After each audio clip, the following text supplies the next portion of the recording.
안전한 농업, 안전한 농촌. 농업인들의 건강과 안전을 책임지는 여러분, 안전농업하세요 하시나요? 영농입니다. 영농씨, 오늘 평소랑 좀 다른 패션인데요? 제가 누굽니까? 여러분, 안전농업하세요의 예습둥이 아니겠어요? 자, 오늘 우리가 다룰 주제가 지금 제 복장과 관련이 있다고요. 뭔지 감이 오시나요? 자, 오늘의 주제 확인해 보겠습니다.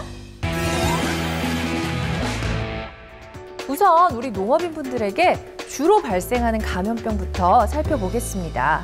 진드기와 설치류를 매개로 하는 감염병이 많은데요. 먼저 진드기 매개 감염병부터 알려드릴게요. 많이들 알고 계시는 쯔쯔가무시증과 중증 열성 혈소판 감소 증후군이 대표적입니다. 각각 쯔쯔가무시균에 감염된 철 진드기 유충에 물리거나 중증 열성 혈소판 감소 증후군, 즉 SFTS 바이러스에 감염된 참 진드기에 물려 전파됩니다. 두 진드기 모두 풀이 무성한 환경을 좋아하는 만큼 농경지의 분포에 있기 쉬워서 농업인들이 노출될 가능성 역시 높다고 해요. 쯔쯔가무시증은 10월에서 12월 사이에 집중적으로 발생하는 감염병입니다. 쯔쯔가무시증에 걸리면 갑작스럽게 열이 나고 오한, 두통, 근육통, 기침, 구토 등이 나타납니다. 이런 증상이 진드기에 물리고 바로 나타나는 건 아니고요. 물린 후 1주에서 3주 정도의 잠복기를 두고 나타납니다. 털진드기 유충은 크기가 매우 작아서 눈으로는 찾아낼 수 없습니다. 다만 이것에 물리고 나면 물린 곳에 상처가 생기고 시간이 지나면 검은 딱지가 남습니다. 이 검은 딱지는 진드기에 물린 후 2, 3주 후에 나타나는데 크기가 엄지손톱만 해서 육안으로 확인이 가능합니다. 이 검은 딱지가 쯔쯔가무시증 진단에 매우 중요한데요.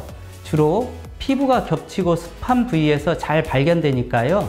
사타구니, 겨드랑이, 오금쟁이, 허리나 가슴 부위, 머리카락 속, 귀 주위 등 온몸을 샅샅이 살펴봐 주십시오. 특히 농사일을 한 뒤로는 적어도 3주 동안 앞서 말씀드린 증상은 없는지, 검은 딱지가 생기지는 않았는지를 관찰하고 확인하는 게 중요하겠습니다.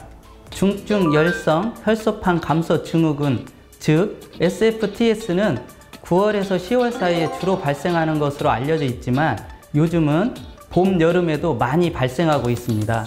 따라서 풀이 자라있는 기간, 즉 겨울을 제외한 모든 계절에 항상 조심하셔야 합니다. 잠복기는 4일에서 15일이고 초기에는 고열을 비롯해 오심, 구토, 설사, 식욕부진 등의 소화기 증상이 주로 나타납니다. 참 진드기는 크기가 2cm 정도인데다 흡혈 기간도 일주일 내외로 길기 때문에 몸에 진드기가 붙어 있는지를 찾아내서 제거하는 것으로 감염 확률을 낮출 수 있습니다. 내가 진드기에 물린 게 맞는지, 내가 감염 증상을 보이는 것인지 이제 어느 정도 알아차리실 수 있겠죠? 자, 그렇다면 진드기 매개 감염병을 예방하기 위해서 우리 농업인들이 할 수 있는 일은 무엇일까요? 진드기 매개 감염병의 가장 확실한 예방법은 진드기와의 접촉을 차단해서 물리지 않는 것입니다. 그러려면 농작업을 할 때 피부 노출을 최소화한 복장을 갖추는 게 중요한데요. 모자, 목수건, 긴팔과 긴바지, 토시, 장갑, 양말, 장화 등을 착용해 주시고요. 이때 소매는 토시로 단단히 여미고 바지는 양말 안으로 집어넣어서 착용하는 게 좋습니다. 농작업 전에 진드기 기피제를 충분히 뿌리는 것도 중요한데요. 제품의 효과 지속 시간을 확인하고 그 시간 간격에 맞춰 뿌려주십시오. 농작업 중 휴식 시간에는 맨바닥에 앉기보다 돗자리를 사용하는 게 좋습니다. 또 농작업 후에는 다른 세탁물과 분리해 작업복만을 단독 세탁하고 전신 샤워나 목욕을 해야 하고요. 몸을 씻을 때 진드기에 물린 상처나 검은 딱지가 없는지도 꼼꼼하게 살펴봐 주십시오. 한 가지 더! 피부를 물고 있는 진드기를 발견했을 땐 어떻게 해야 할까요? 진드기의 주둥이는 폼니나 낚싯바늘 모양이어서 웬만해서는 제대로 제거하기가 어렵습니다. 따라서 가까운 의료기관을 방문해 제거하는 것이 가장 확실하고 안전한 방법이라는 것 기억해 주세요. 자, 농촌에서 자주 발생하는 감염병 두 번째, 바로 설치류 매개 감염병인데요. 신증후군 출혈열과 렙토스피라증이 대표적입니다.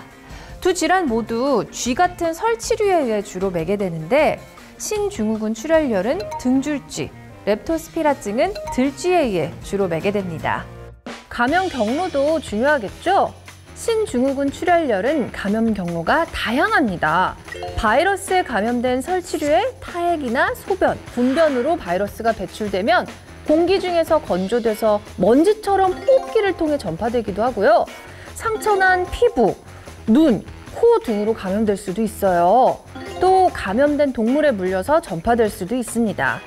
렙토스피라증은요, 직접적으로는 렙토스피라균에 감염된 동물의 소변을 삼키거나 그것이 상처난 피부에 닿았을 때, 또 감염 동물의 소변에 오염된 물이나 토양을 통해서도 간접적으로 감염될 수 있습니다.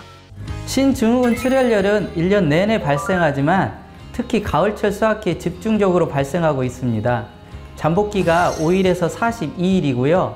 발열, 출혈 소견, 신부전이 주요한 3대 증상으로 고열, 오한, 두통, 요통, 근육통, 안면 홍조, 결막 충혈, 겨드랑이와 입천장의 점상 출혈, 그리고 양쪽 옆구리 압통 등이 관찰되기도 합니다. 신증후군 출혈열을 예방하기 위해서는 등, 줄지 등에 배설물이 있을 수 있는 풀숲과의 접촉을 피하는 게 가장 중요합니다. 그러니까 풀밭에 눕거나 풀숲 위에 옷을 벗어놓는 행동은 하지 말아야겠죠. 또 호흡기로도 전파되기 때문에 농작 없이 마스크를 착용하는 것이 도움이 되고요. 주변 환경에 쥐가 서식하지 못하게 하는 것도 좋은 방법이 됩니다. 렙토스피라증 역시 1년 내내 발생하고 그 중에서도 가을철 수확기에 집중적으로 발생합니다. 보통 2일에서 14일의 잠복기를 보이고요. 무증상 또는 가벼운 감기 증상부터 중증 증상까지 다양하게 나타나는데 초기 증상으로는 고열, 두통, 오한, 근육통, 구토, 황달, 저간, 복통, 설사, 발진 등이 나타날 수 있습니다. 하지만 대부분 경증의 비황달형을 보이니까요. 지나친 두려움은 갖지 마시기 바랍니다. 렙토스피라증은 피부 상처나 눈과 코의 점막을 통해서 감염되는 경우가 대부분이므로 벼 세우기, 벼베기 등의 추수 작업을 할 때 피부 노출이 없는 작업복과 장화, 마스크를 반드시 착용해야 합니다. 자, 오늘 알아본 감염성 질환 모두 가을에 찾아오는 불청객인데요. 다행인 건 우리가 조금만 주의를 기울이면 어느 정도 막을 수 있다는 겁니다. 가을은 농촌이 수확 작업으로 아주 바쁜 시기입니다. 하지만 오늘 알려드린 감염성 질환의 주의사항과 예방법을 꼭 지켜서 건강한 수확철 보내시길 바랍니다. 그럼 영동 씨와 저는 다음 이 시간에도 농업인분들에게 도움이 되는 정보를 들고 찾아오겠습니다. 그때까지 안전농업! 안녕!